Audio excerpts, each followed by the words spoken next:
Hello, viewers across the world. Welcome to Thanksgiving Day edition of Around the MLS right here on Africa Sports Network. Yes, my name is Sam. You already know what time it is. It's Thanksgiving. Yes, Turkey Day. Where are you going to eat your turkey? I mean, today, what am I thankful for? What are you thankful for? We have a lot of things to be thankful for being alive, for good health, for job, for doing what we love to do. These are the reasons why you should be thankful.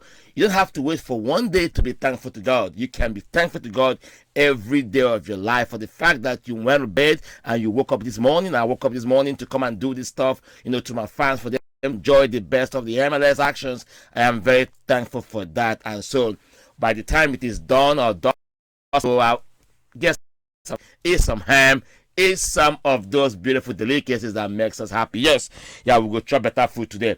All right, welcome to Africa Sports Network. Yes, the Elite Eight are ready to do battle in the conference semifinals of the MLS Cup playoff. I mean, one of the greatest upset was pulled off by Real Salt Lake, who defeated Seattle Sounders 6-5 on penalties to book their ticket to the Western Conference semifinals. I mean, what I call an upset is that Real Salt Lake did not register a single shot on goal on that day at Lumen Field.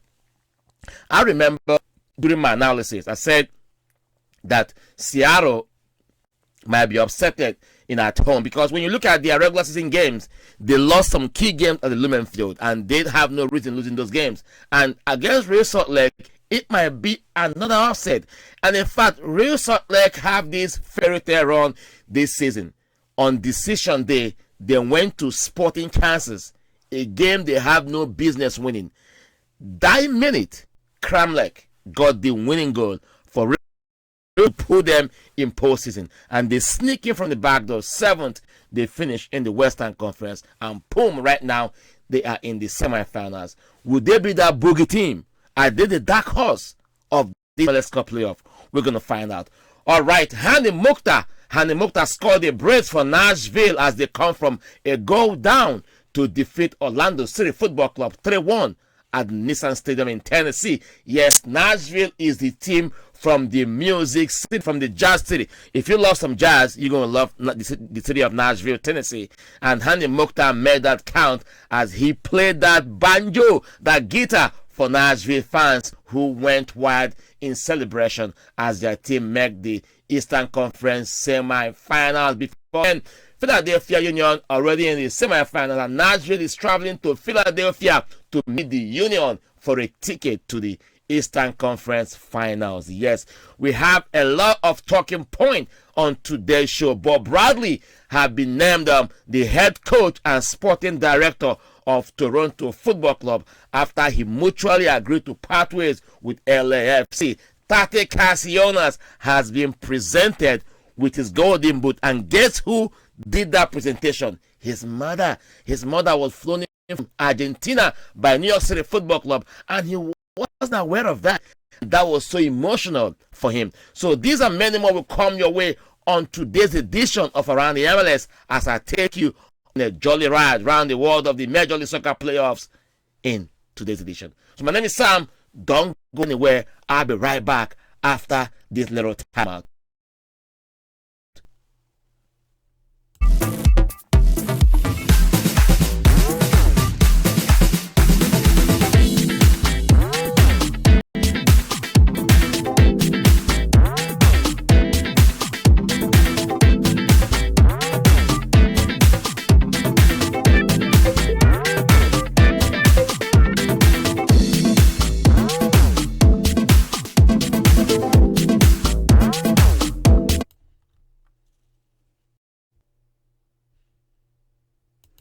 All right, welcome back to the program. This is Around the MLS here on Africa Sports Network, and we are bringing to you the Thanksgiving edition. Yes, the Elite Eight are already ready for the semifinals in both the East and Western Conference. Yes, the Elite Eight: Nashville, Philadelphia Union, Real Salt Lake, New England Revolution, New York City Football Club, Sporting Kansas, Portland Timbers, and Colorado Rapids. Yes, these are the Elite Eight who will emerge as the MLS champions. Yes, it might be too early for us to start speculating who will be in the finals.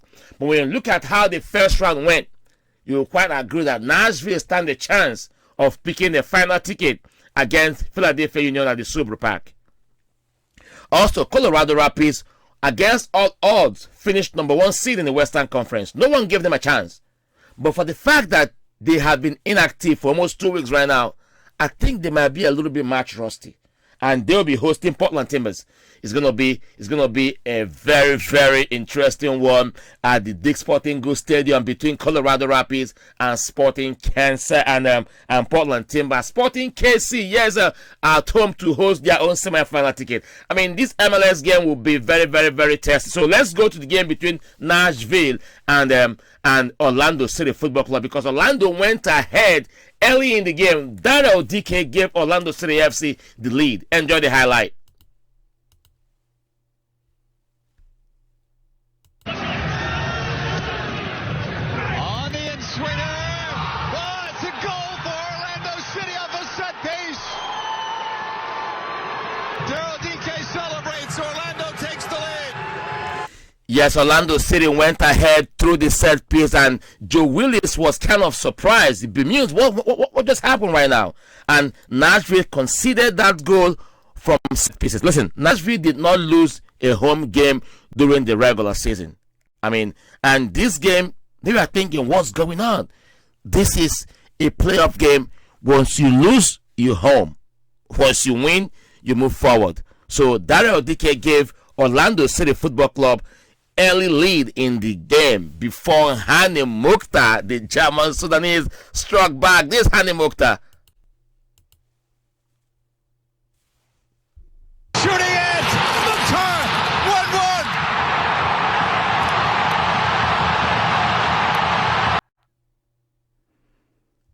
Yes, Hani Mukhtar. That solo effort. I mean, this guy, I don't think he will last more than 2 more seasons in the MLS. With the way he's playing right now, I think he's my MVP of the regular season. During the regular season, Hani Mukhtar scored 16 goals and 12 assists. That means he's a team player. He can bring all his teammates into the game. And look at how he went solo with that 25-yard lob. He saw the keeper off his line and he just lobbed that ball in, and the net was smiling. Hani Mukhtar, in his traditional celebration of a salute to the faithfuls of Nashville, the stadium went wide. All yellow smoke we are being popped from left, right, and center. Hani Mukhtar, look at the way he danced around all those purple shirts, and they couldn't stop him. Boom! Hani Mukhtar gave Nashville the equalizer at home against Orlando City Football Club, and he gave them the go-ahead goal. DK is that he's always looking about what could happen, and he tries to get there. Hani Mukhtar with some hog. Mukhtar step over. Mukhtar shot. Goal! 2-1 Nashville.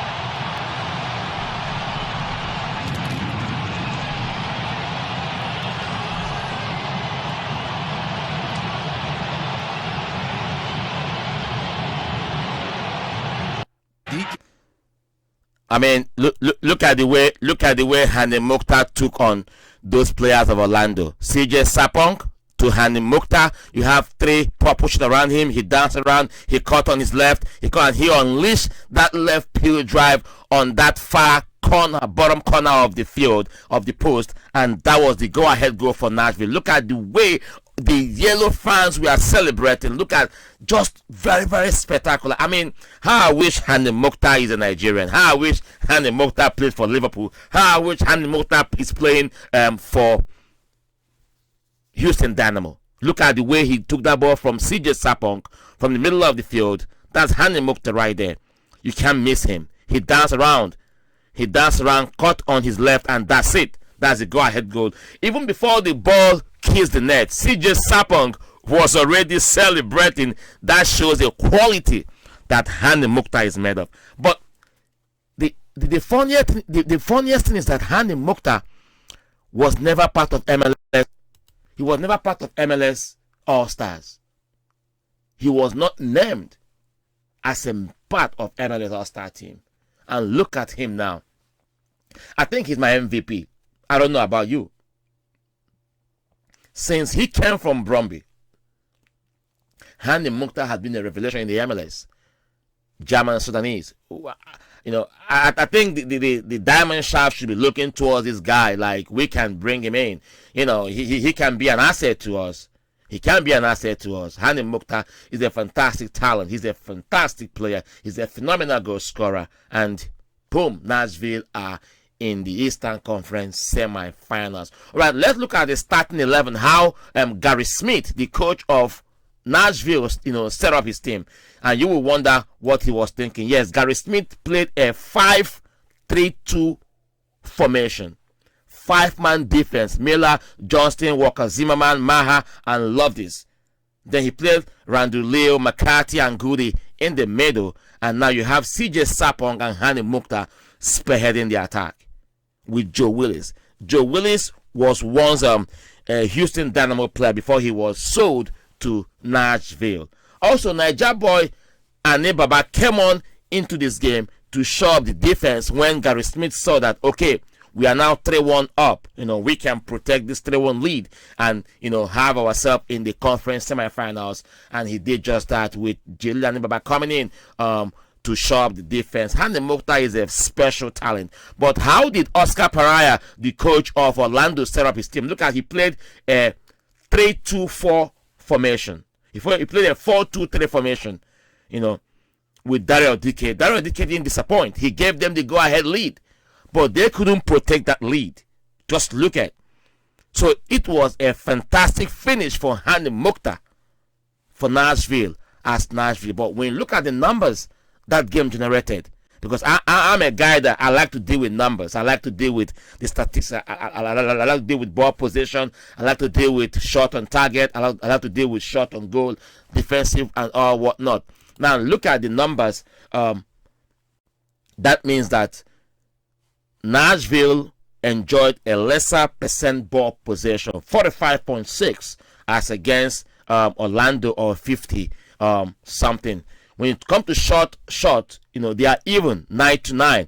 But shot on goal, Nashville enjoyed more than Orlando, 6-2. They are shot Orlando 6-2. And block shot, total passes, Orlando were able to string together 441 passes. Nashville had only 373. Passing accuracy, Orlando had 81, but Nashville had 79. But in all, Nashville found a way to defeat Orlando City 3-1 to advance to the conference semifinals. And Nashville, Philadelphia Union should better watch out for Nashville, because it's going to be a very, very interesting one in the Eastern Conference semifinals. Yes, who are you going for? Are you going for Nashville, or are you going for Philadelphia Union? You take a short break. When I come back, we're going to talk more about this other game between Real Salt Lake up against Seattle Sounders. The game that Real Salt Lake had only no shot on target, but they went ahead to win that game. This is Around the MLS on Africa Sports Network. My name is Sam. I'll be right back.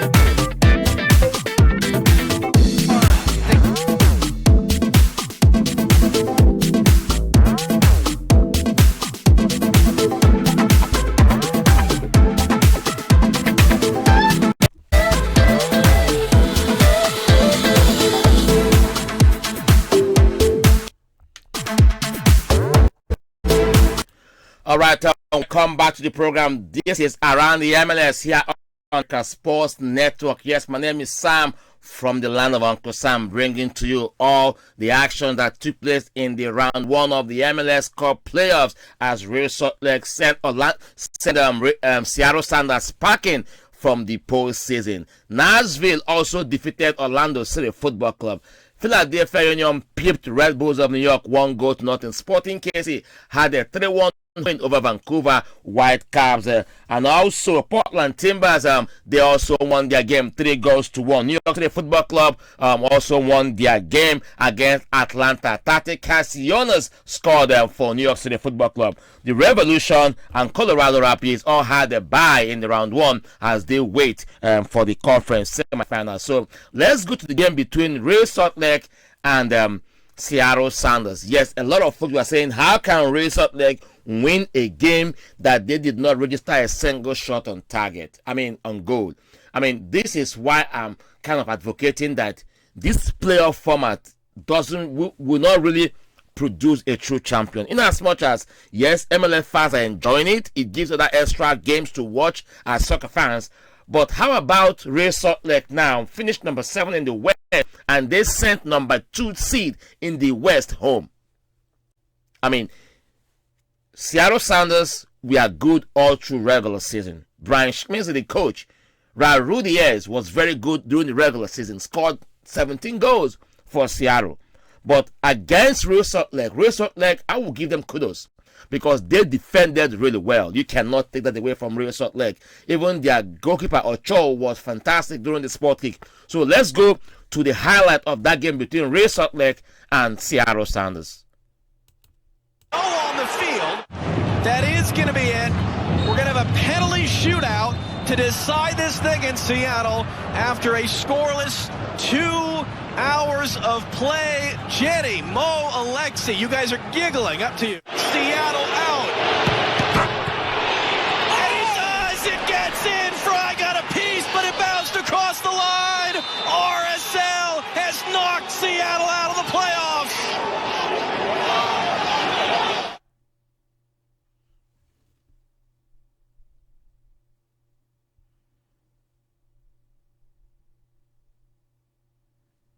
As we bring the curtain down on this year's round 1 of the MLS Cup playoffs underway. Not been on the field together at all this year as Smith's cross comes in. Benezet battling. Benezet gets back to it. Benezet cuts it back. Morris had the shot blocked. Smith, second attempt was blocked. How about rolled on? It was knocked down by Glad and cleared. It was actually on the bench in their last playoff meeting in 2019. Benezet ran away from him. That was a tough tackle. Had to get that timing right from Herrera, and he did. Neymar resets for Rowe. Rowe fires in across, bouncing through. Benezet brings it down, trying to curl that shot, didn't get enough. Roldan using his body well in Ruiz.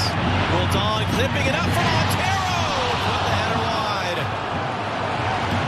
Rui Diaz is a killer in the postseason, and he is the one change for either side of the break as the second half is underway. RSL outshot 7-0 in that first half. Roldan gone away with that on Pablo Ruiz. And now here come the Sounders on the run. Benezet trying to cut inside. Benezet! First save tonight for David Ochoa. Here come the Sounders on the run. And Shane O'Neal. It's 4v3. O'Neal with options. Hands it off for Benezet. Cuts around Glad. O'Neal. Can he find Jordan Morris? Trying to flick it with the outside of his right. Puts it over the bar. They gave the ball away, or he's having to work at the referee to get a yellow card all the way up at midfield. He's trying to say that it was a foul on Menendez. Ochoa getting himself set. Swinging ball, it was right in front for Morris. It bounces through for Benezet. He can't hit the target.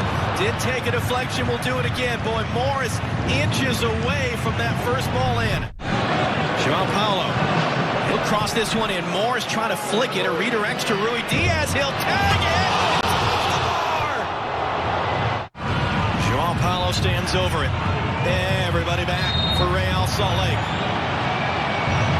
João Paulo's ball in. Headed right at Ochoa from Neymar. Second save tonight. Only a .7 expected goal. So, they've had the shot off the crossbar, a couple flashes here. Morris trying to get on the end of it. He does from Christian Roldan. Now Kelvin Rowe trying his luck. That looked like it took a touch off Brody. It did.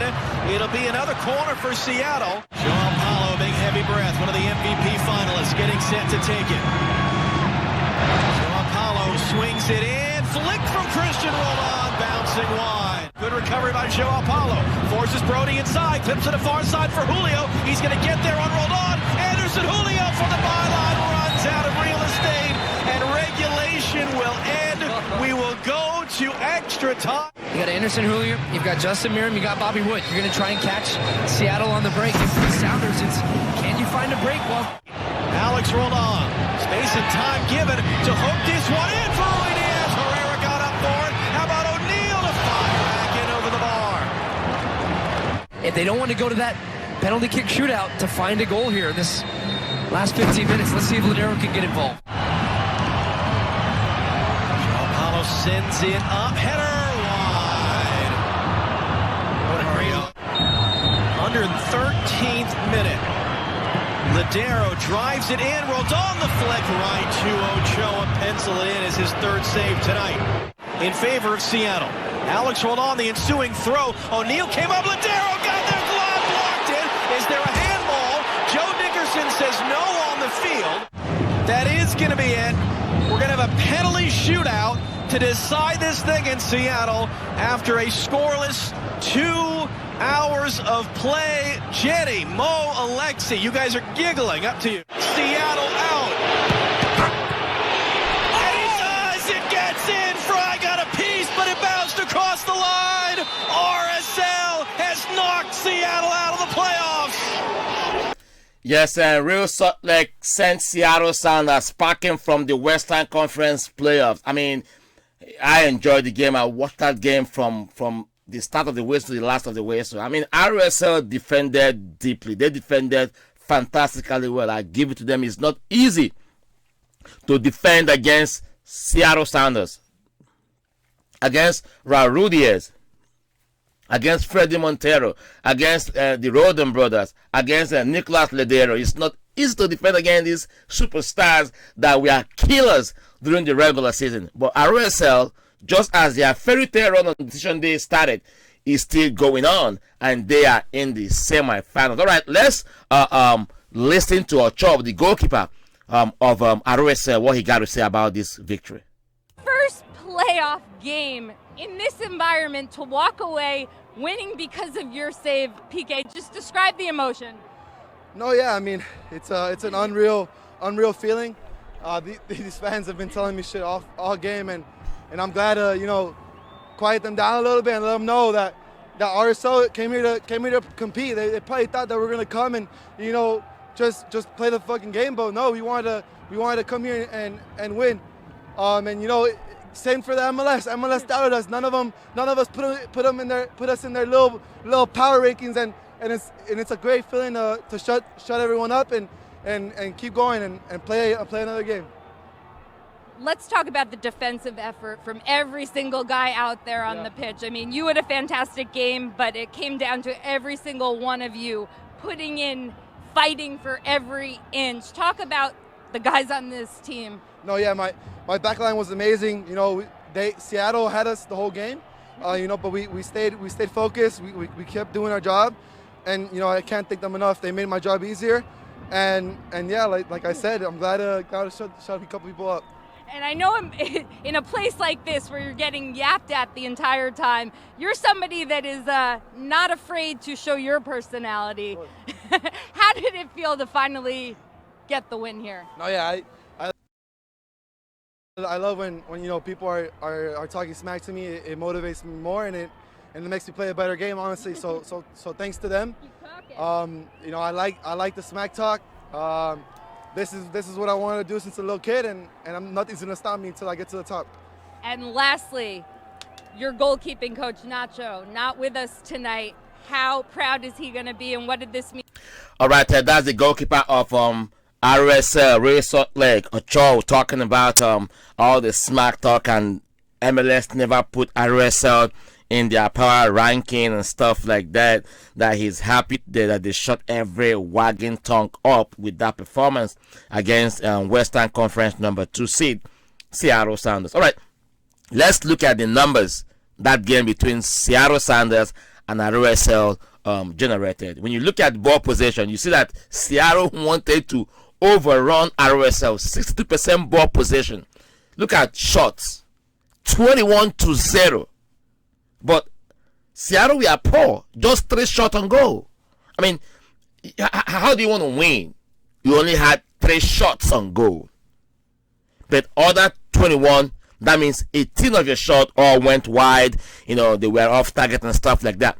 But for Arrowhead not to have registered one single shot on goal, one single shot on target, one single shot off goal, shows that they had a game plan.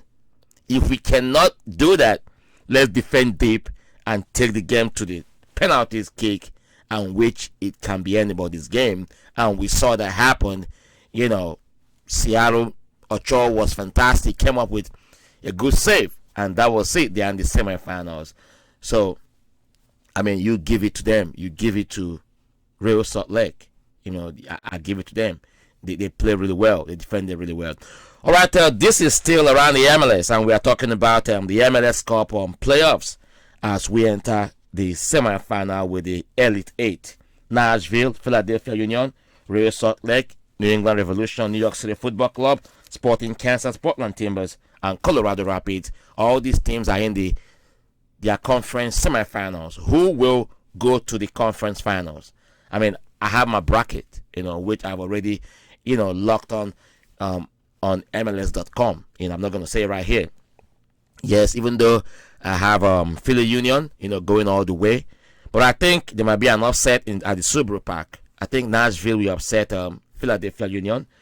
So today, we have a game coming up today. It's going to be lit. It's going to be Colorado Rapids and Portland Timbers. That will be Thanksgiving teaser for all soccer fans. So if you're a soccer fan, if you're an MLS fan, just make sure you glue it onto your TV, because Colorado Rapids will be at home at the Dick Sporting Goods Stadium to take on Portland Timbers. It's going to be a great game. I'm telling you, man, it's going to be a great game. It's going to be a great game.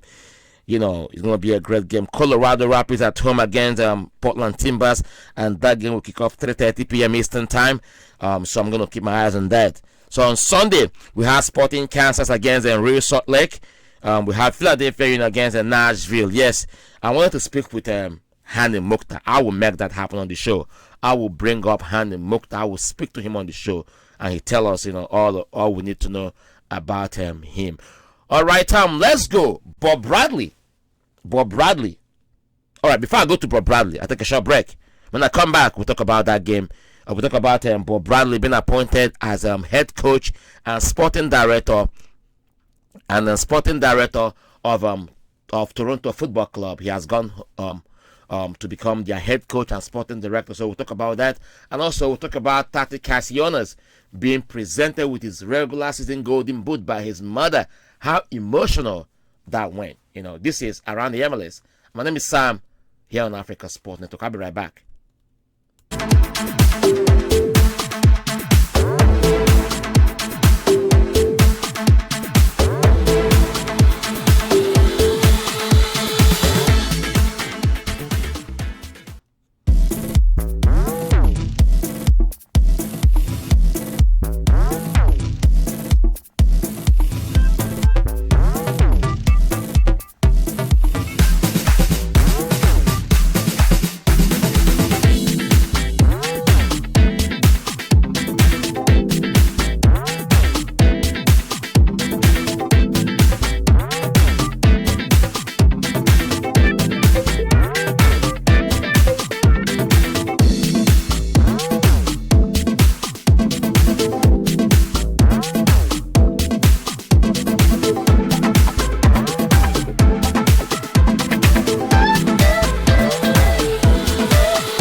Welcome back to the program. This is Around the Major League Soccer with Sam here on Africa Sports Network, and we are talking about the MLS Cup playoff, all the games coming up in the semifinals. And today we have Colorado Rapids will be at home at the Dick Sporting Goods Stadium to welcome Portland Timbers. Yes, Sebastian Blanco had the brace in the round one game. So it's going to be a very, very interesting game. The Chara brothers, Jimmy and Diego Chara. We're going to see Felipe Mora, Sebastian Blanco, Darren Asprella, who will go to the conference semifinals. So today, we're going to know who. Will it be Colorado Rapids, who finished number one in the West, or will it be Portland Timbers? All right, then moving away from that, Bob Bradley, former coach of the U.S. men's national team, former coach of, LAFC, has now become the head coach of Toronto Football Club and also their sporting director. This is how he was introduced. Yes. David, your first playoff game.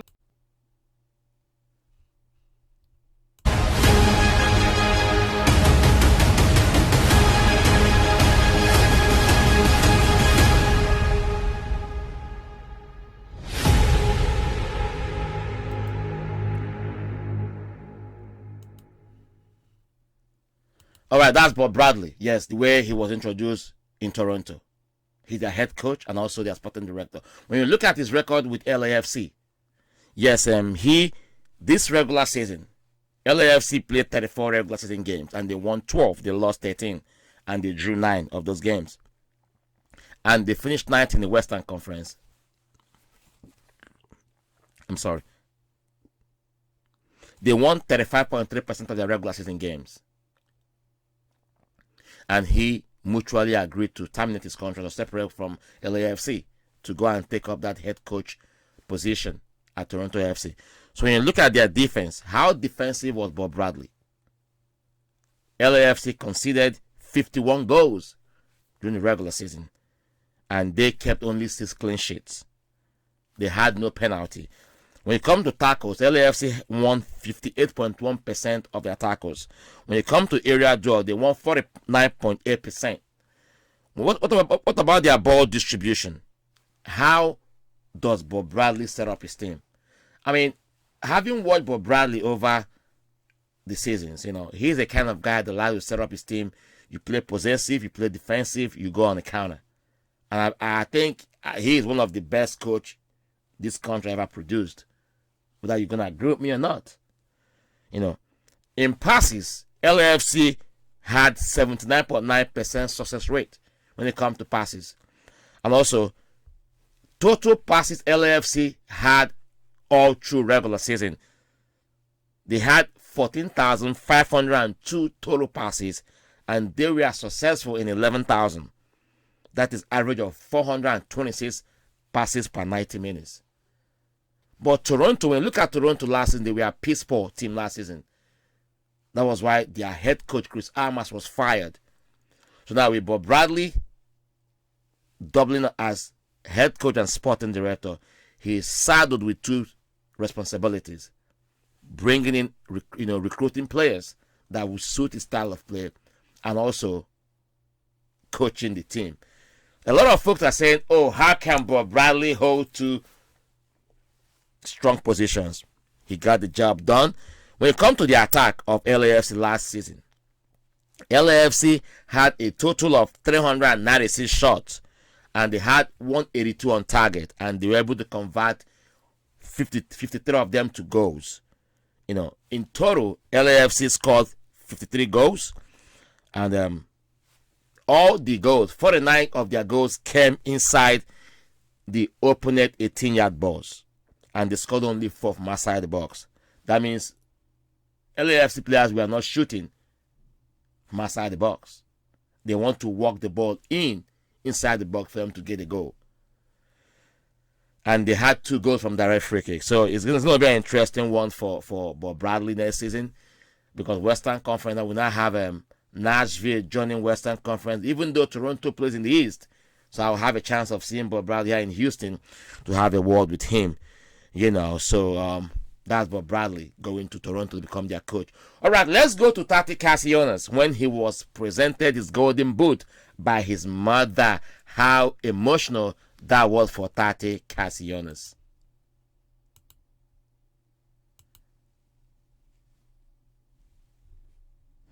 Yes, And with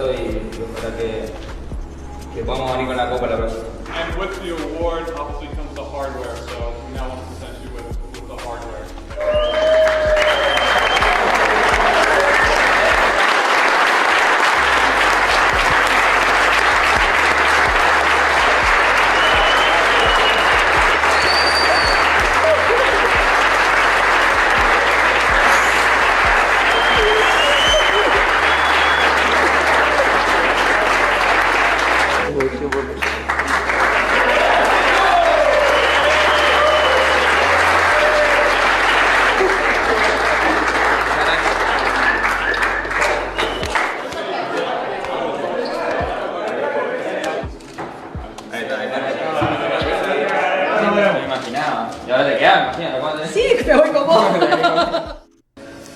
That's mother and son Tactic Casionas, the highest goal scorer of the regular season of the MLS. Yes, we're going to see him against the Revolution in the conference semifinal of the East in the MLS Cup. Yes, that dude was born to score goals, and his mother they flown her in all the way from Argentina to come and present that golden boot to his son. What a way. I mean, if you're the mother, wouldn't you be proud of your son achievement, coming in all the way from Nigeria to come and present to me my award as the best online or best social media sports journalist? Come on, man. That would be a dream come true if I should win the award, and they would say, okay, they're going to fly my mother all the way from Nigeria to come and give me that award. Who wouldn't love that? I mean, come on. Who wouldn't love that? Tati Casionas. Yes, he is a golden boot winner in the regular season, scoring 19 goals. But if you ask me who will become my MVP, I will give it to Hani Mukhtar. Yes, on this note, we come to the end of the edition of Around the MLS here on Africa Sports Network. Yes, please, at the Beguna, make sure say you subscribe to our YouTube channel. I mean, this thing what they do here, you know, like them, don't you like it? So how do you encourage us to grow? Just click the subscription button. Share our content. With that, see, if you ask me why haven't you gone viral, because you didn't share my stuff. That's why I have not gone viral. I mean, come on, man, you can do that for us. All right, keep watching Around the MLS until we come your way again. And don't forget, on Saturday by 6 p.m. Nigeria time, I will be on elegbetetvradio.com to bring to you all that you're going to know about the other games coming up in the MLS Cup semifinals across all the conferences. My name is Sam. Thank you for watching. Thank you for joining me. And happy Thanksgiving to all of you, my fans, my listeners, my viewers, both my fans on social media, on my Instagram page, Sam Mbono Official. Thank you, thank you, thank you. I really appreciate that. Until you come your way again, remember this and have a very lovely weekend. Yes, sir, this is Around the MLS on Africa Sports Network.